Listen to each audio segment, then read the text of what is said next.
Well, it's time for another episode of UPSC Corner and to meet another young bureaucrat, this time from the Indian Administrative Service. It is a pleasure to welcome on Bharata First, Pratibha Rani. She's an IAS officer who cleared her UPSC CSE in 2017 with the 78th rank, and she is from the Bihar Cadre and is currently the DDC of Bhagalpur. Thank you so much, Pratibha, for being here, and pleasure to have you on the program. Thank you so much, Frank, sir. It's a pleasure to interact with you. I don't know if I should say this, but all of us have done our UPSC preparation, watching the episodes of Big Picture. So we are always thankful to you and your content. It's really helpful and it's really our content enriching program. So as a former UPSC aspirant, I would say that it's a loss to the aspirants community that you're not doing that program anymore. Well, not doing it in my previous avatar, but continue to do the program. Thank you so much for acknowledging and thank you so much for sharing it as well. Very, very kind of you. I'm humbled and honored as well. Lovely to hear that from you. So without further ado then, let me start off by asking you, what made you think of a career in the, Indian civil service? As a child, I never thought of giving this examination, but after my graduation, I am an engineer. I was working with Samsung in Delhi, Noida. And then in a few weekends, I worked with some NGOs and then tried to do something on my own in the domain of skill development. So my experiences over there made me think that it's better to always get inside the system if you really want to do something meaningful. So then it sparked me to write the examination and I decided to do this. Wonderful. And since you brought this up, since you're speaking about skill development, how high on your priority is skill development? How far along are we really as far as developing skills are concerned, and why do you think it's important? Talking of skill development, I think it's one of the most important things and it's one of the most important works of any government whatsoever. So we always say that India is a very growing state and we have a huge demographic dividend, but we have to make sure that this demographic dividend does not turn out into a burden for us. We have to make them usable, like we have to increase their utility, and that can only be done through skill development. It's not that the general way of education, it does not teaches everyone into a skilled individual.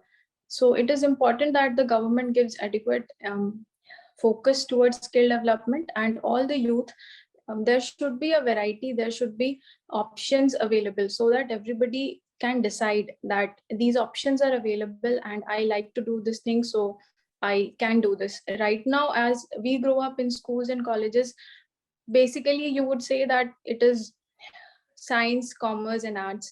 You would be a doctor, engineer or a civil servant, and sometimes a CA, CS, or maximum will go to law. We most of the people, 90% of the people or youth knows only these options. If I want to be a graphic designer, if I want to be an animation designer, if I want to be a singer, if I want to be a cricketer, there are not much options available in the country. And if we talk about the 2-tier, 2nd-tier, 3rd-tier towns of the country, so it is important that skill development is given a lot of attention by the government, and youth are given the options they deserve to get.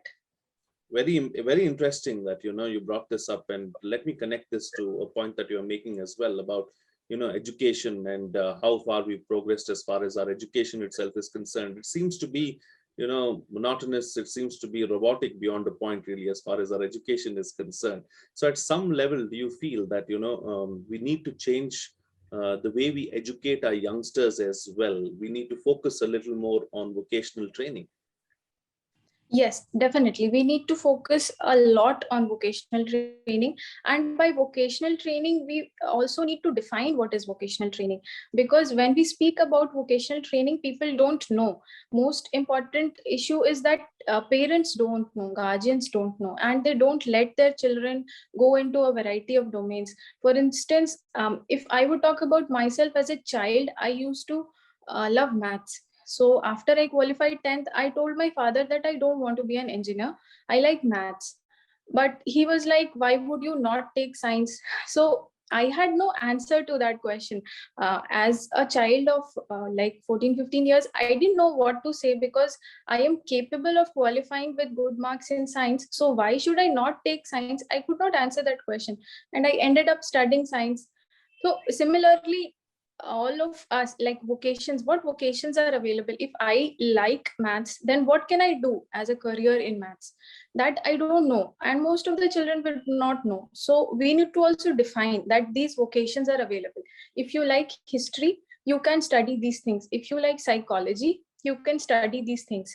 So I think that definition of vocational training is important, and after that, avenues for that vocational training, even if online, like even if only those population initially reaches who have access to online infrastructure and all those things, but at least that that portion of the population is also not getting the options that should be available. So we can at least start with online education, online vocations. If we cannot set up institutes and provide a lot of teachers across the nation, pan India, we can at least start online courses, so that that portion of the population who can afford this and who are internet wise able, they can join those courses and benefit. Absolutely. Now, let me connect this point that you're making to another point that you're making earlier as well, and take that discussion forward with you. You spoke about online education, online courses, online classes. Of course, India has developed and come a long way. Certain companies have done wonderfully well to ensure that internet reaches the masses. But connecting that with tier 2 and tier 3 cities, and especially considering that you spend quite a bit of time in the grassroots level, your training, initially you were posted in Purnia, then you were in Jamui, and now you're in Bhagalpur as well. So has that been, the internet connectivity and, people from tier 2 and tier 3 cities getting to understand and learn through online mode, has that really percolated down till there, or do you think that a lot more needs to be done? I think a lot more needs to be done in this direction, because we have ensured that at that the technology and the connectivity both are available at reasonable rates, at affordable rates in the tier 2 towns or tier 3 towns also. But we have not been able to tell the children that this technology can be utilized in a variety of ways. You can enrich your education, you can enrich your training, you can enrich your options and opinions, everything using this technology. That has not happened as of now. I regret to say, a few days back I was in a college interacting with students, and I asked them this question only: how many of you have a smartphone with running internet connection, and how many of you and how many hours do you use it? So all of them have this phone and they are using it for considerable number of hours, but not for enriching their education or other things. Most social media and other YouTube and all these things are more popular rather than good educational avenues. And I would say that it's not that educational avenues are not available online. Many of the applications or YouTube channels, I would say, if it is the case of Bihar, then the availability of content in Hindi language is less, which inhibits a large number of students from getting help from these channels and avenues. But the content is available, and the reach to the children is not that good. Absolutely. A lot more needs to be done really as far as the reach is concerned. A lot more needs to Yeah. be done as far as educating the children and letting them know about what the Yes. possibilities are and what they can do. Wonderful. So Yes. let me move on from here. And you said you spent some time with Samsung. You were working with one of the leading companies in the world, really. Big MNC, investing heavily in India as well, and doing wonderfully well in our country. So what is it that you learned from the private sector working with a company like Samsung, and how has that helped you in your present role and what you're doing with the government sector now?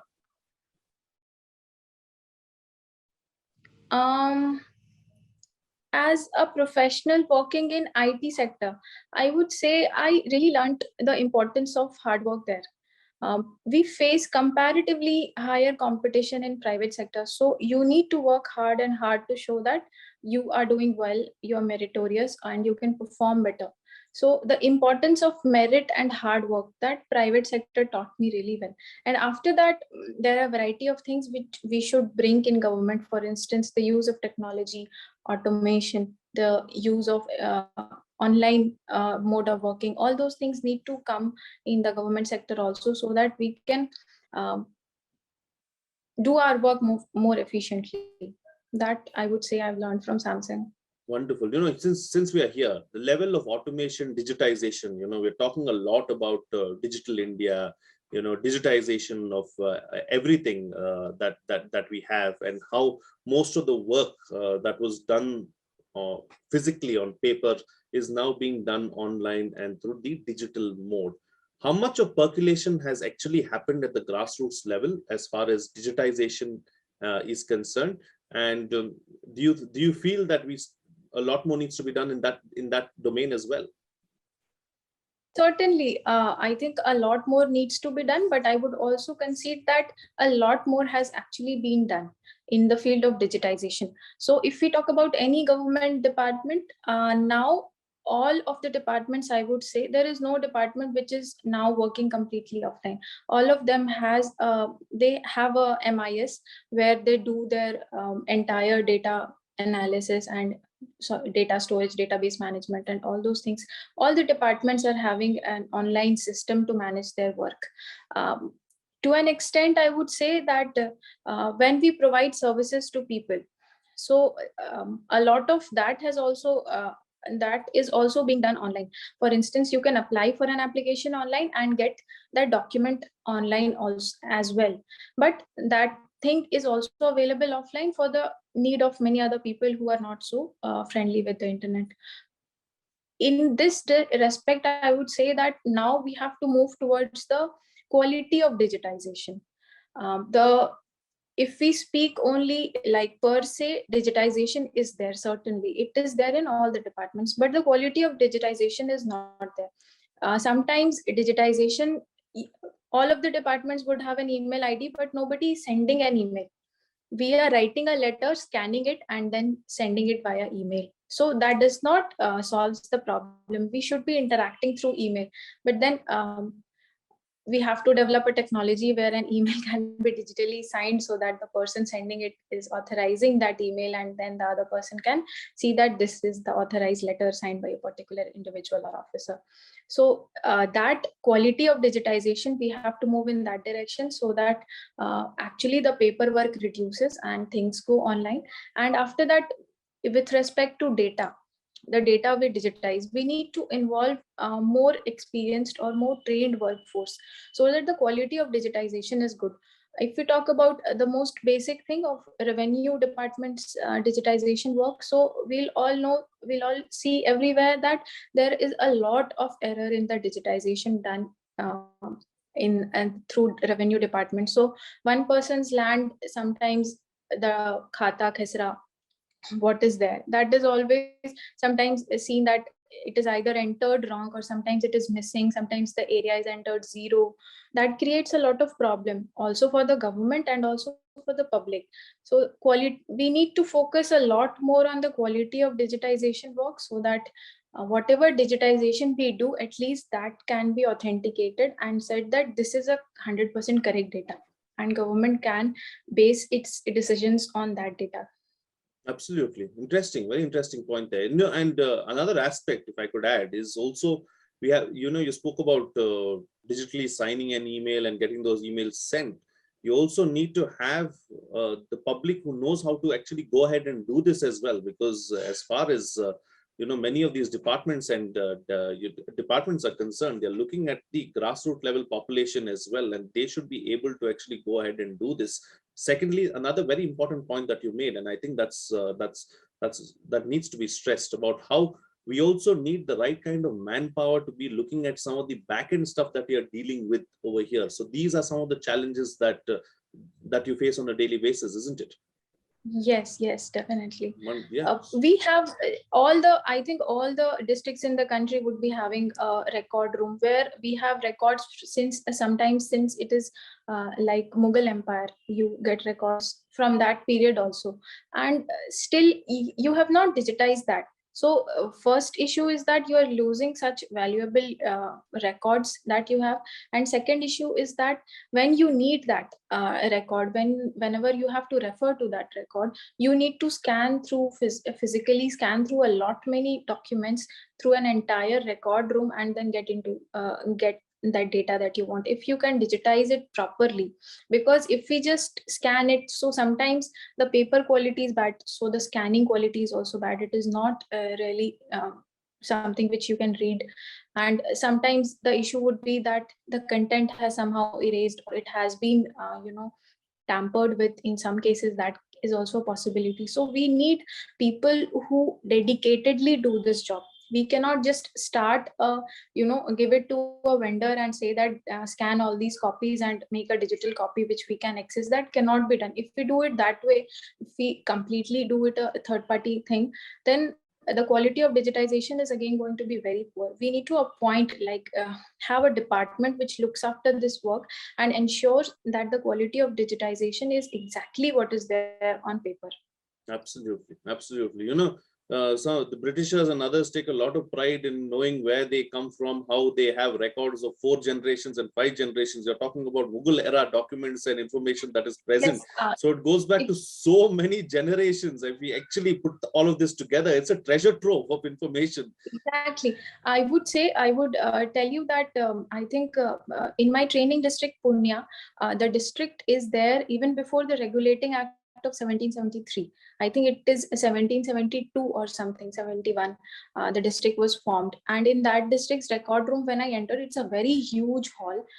When I entered, so I was looking after the bundles and everything. So I was just walking and someone told me that, ma'am, don't go ahead. There could be snakes also. Nobody goes there. So that is how, the system is. But yes, government is trying its best because there are other imminent issues. This is also being done parallelly, but we need to give more attention towards digitization. Absolutely. I would not say that government is ignoring this thing. It's there in their agenda and it's regularly talked about also. And some work is also being done in this direction, but we need to give a little more focus so that we can preserve it. Absolutely. Priority areas, of course, will be addressed first, and then you move on to the other aspects. But if you can do it simultaneously, it is going to be helpful for everyone. And that is the point that you're driving home, which is very, very important and duly noted. So as far as challenges on the job are concerned, what are some of the biggest challenges, young bureaucrats like you really face on a daily basis? How can we ensure that those challenges are mitigated?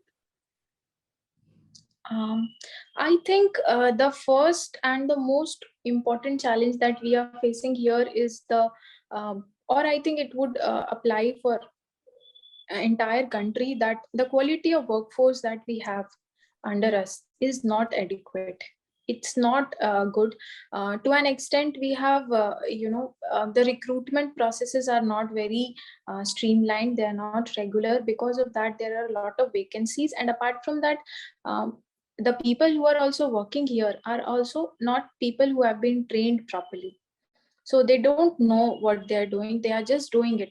Sometimes when you see that there something wrong has happened, you can really not fix responsibility because that person was not at first place trained. Then that person was given the responsibility of 10 more things than the actual thing he or she had to do. And then the person was not being reviewed also regularly. We do not have a system so that we can review everyone and everything regularly on a regular basis. So you cannot really fix responsibility in such cases, and that hampers the service delivery thing a lot. because to an extent people will get to know that even if something wrong happens, nothing much will be done, because it's not my fault that I have been burdened with 10 times more work and I was not trained also, and then nobody asked me before that this was right and this was wrong. So the quality of workforce is something which really hampers service delivery at ground level, and this is something we really struggle with. If you want to send a letter also, sometimes you have to edit it yourself 4 to 5 times, because you would write it on the paper and then it would come back to you again with some other mistake, you would correct it again. So it wastes a lot of time. You just cannot tell someone that write this letter and that letter would be framed properly and you would just have to sign it. So if the quality of clerks also is good, it would save a lot of time and a lot of energy, which you can motivate towards doing some more constructive work. Absolutely. This is one very important issue that I think all the officers would be facing on ground level. Second is, I think currently it's difficult to say, but sometimes the issues that we face are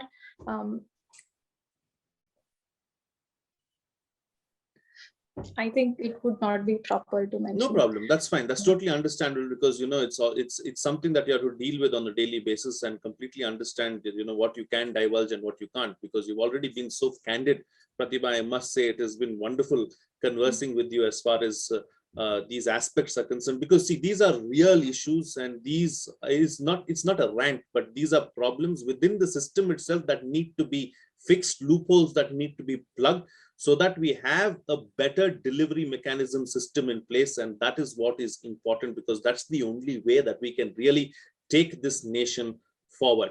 Let's talk about another aspect now. And as far as being a bureaucrat itself, being an Indian administrative service officer, I'm sure it has been a dream, and that's why you cracked one of the toughest examinations and you are where you are today. Is it as expected? Not certainly. I would say I would concede that what we are told about the services is not the reality of the services, certainly. Because I don't know about everyone, but I had never interacted with any officer or civil servant before I came into this civil services thing. But so for a normal person like me, normal individual would not know what really civil services are. We are told that it's an extremely powerful position, and apart from powerful, it is also an extremely comfortable kind of position where you get all the facilities and you have everything you would need or you would want, and you can do whatever you want to do. For instance, opinion of a general student would be that if I want to improve the education system of my district, I can do it as a officer, as a district magistrate or a collector. But when we come on field, that is not the case, because it's actually the case is that you are only an executive authority. So you have to implement the decisions which have already been made by the legislative part of the government. You cannot be taking decisions. If your district requires you to take some decisions to improve the education system, which currently is not there, you cannot do that, because that would be a policy decision. You have to only implement, and what best you can do is ensure that whatever is available works smoothly, works properly. If the teachers are not available, there is huge vacancy in teachers, you cannot be appointing teachers. You have, if so, in that case you feel paralyzed that I want to work with education system or education sector, but there is not much I can do. Certainly there are a lot of government schemes available and a lot of work is being done by the government. I would never say that government has not taken steps in this direction. It has taken, and the steps have given good results also. But again, I would say we need to do more. And as an officer, if I want to do something separately, then that privilege does not exist to a very good extent. So you feel handicapped to an extent in these areas which you really would have personally motivated. You feel emotional about certain things and you want to do something, but it does not happen. So the civil services is not a place where you get to do what you want to do. the first priority is to run the system, because the system provides to a lot of needs of the society. Every day somebody would be needing a character certificate, a caste certificate, or some other certificate. If the system does not run, all of these people are going to be denied of these services, which is very essential for them. Somebody is applying for a job, somebody is going to get application in an educational institution, somebody wants an insurance. So these things are very essential, and if I give my emotional subject or priority over these things, over running the system, then the loss to the society is much higher than the gain the society is going to get based on my work. So this is something I've learned, that we should not be focusing on doing a specific thing. Rather, we should be focusing on making the system work more efficiently. The system should be working because most of the public needs are based on this system, and it should work very efficiently so that people's work is done actually on field. Absolutely, because the people, rely so much on the officer, relies so much on the system itself, and the system doesn't work, then it is the general public which, goes through a really tough time. And that is something that we do not want to give the public at the end of the day, because it's called civil service for a reason. You try and put the common man first and serve the people of this nation. Wonderful to hear these thoughts from you, Pratibha. Let me take you back now a few years to your preparation journey itself, and how that was, because you started in 2015, as I understand. And so how were those 3 years? How did it go? What was the most challenging aspect, and how did you overcome the one of the toughest exams in the world? I think it took me 3 years, and I could not clear my prelims for the initial 2 attempts. And I think for the first attempt, I was not really well prepared. I did not do my preparation very well. So I would accept that I did not clear that time. In next attempt, I had prepared a lot, and I missed just by 0.67 marks.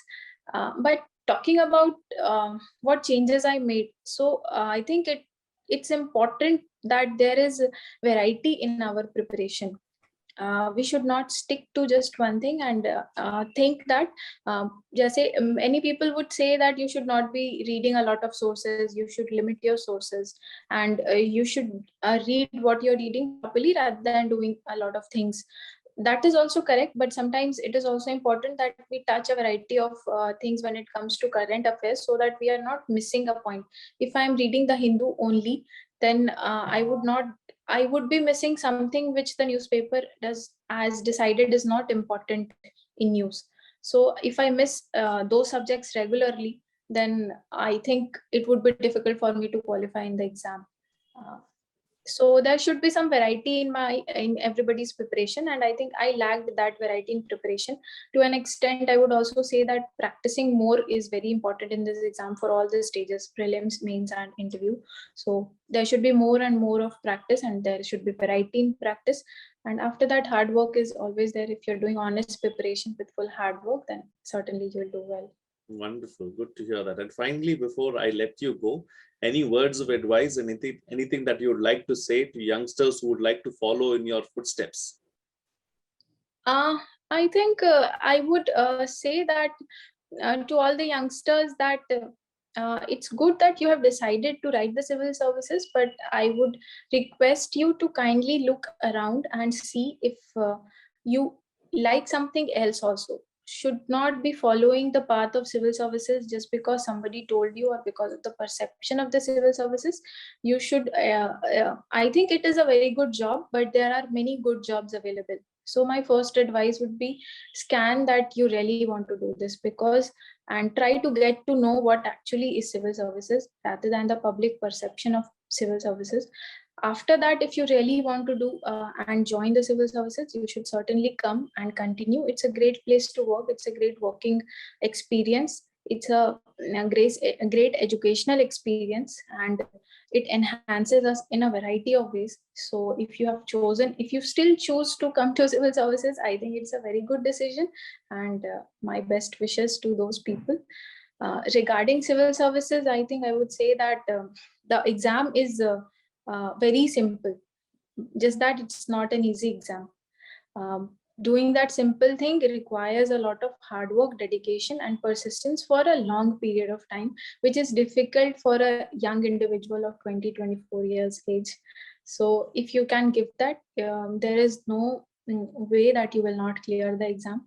Just a little bit of honest hard work consistently throughout an year will certainly open the civil services arena for anybody. So it's not rocket science at the end of the day. It just needs dedication and hard work. And there is a lot that you can achieve. You don't have to break your head about it, is what you're suggesting. And I love that the suggestion about, thinking it through first and deciding whether you really want to do it and whether you're made for it, and then decide to go with it, because otherwise it's not something that you're going to enjoy. And if you're not going to enjoy it, it's not going to be good for you in the long run. Wonderful, wonderful. I think I would like to add that I've seen many civil servants around now. So I see that people are not sometimes very much satisfied with what exists in civil services actually. So all the aspirants who are preparing, they should get a fair chance to at least know what is there, because this is a good job. I would say every day that this is a good job, but there are many good jobs available in the country. So we should come out of that perception that government job, and in that government job the civil services is the best job in the country. This is a good job, that's it. It's not the best job. There are many other job avenues available which are very good, and the student should know about them, think about them, and understand. Because if I have certain facilities, my friends who continued in the private sector also have those facilities. In fact, they have a Saturday Sunday off, which I usually don't get. I hardly get a Sunday off also. So they have better chances of moving across the world. They have better salaries. They have better ability to do a work-life balance thing, which as a civil servant I don't have. I have certain other privileges, but so I would say that in totality everything balances. That is also a good job. This is also a good job. So think before you enter. Absolutely. Think before you ink. Don't blink after you ink, and also go with what best suits your need, and go with that approach, because you have to ensure that you do something that you like, and that's the only thing that is going to keep you going in the long run. Wonderful. Yeah. Pratibha, thank you so much for joining me on the program, being so candid and being so real about your job and everything that you're doing. And wonderful to see you doing well as well. It is good to see young bureaucrats like you, flourishing in their role and being able to speak so openly about everything that they're doing. Because what this does is it gives someone from the outside a real picture of what exactly is happening, so that they can make a better and an informed opinion or a choice about what they are really getting into. Thank you so very much for being so honest. Thank you so much, sir. And it's a privilege for me to interact with you. As I earlier said, you are an inspiration. Thank you so much for giving me this opportunity. I really enjoyed it, and I hope to be useful to the nation and anybody else as they would need. Thank you. Don't hope, you already are, and you will be. And I know that there are great things lined up for you in the near future and later as well. And I can see and I can tell that there are great things that you will accomplish and make this nation proud and do everything that you wanted to do. Thank you so very much. And I'd like to wish you the very best in all your endeavors in the future. Thank you. Thank you, sir. Well, before I go, let me once again remind you to like the video, subscribe and share the content, and do subscribe to our newsletter to get some incisive information. We have received our silver button from YouTube and are elated about our achievement. We would like to share our joy with you and are providing massive discounts at the Bharata First Knowledge Center as a giveaway. All packages are now available at just 5,000 rupees. So each of our 26 courses will be available at less than 200 rupees per course. This offer is available only for the first 25 learners who register. So hurry up, go to kc.bharatafirst.com and register now. You can also download the Bharata First app for several free to use activities. All this information along with some must-see recommendations are in the description of the video. Please go through it. That's it from me. See you again next time.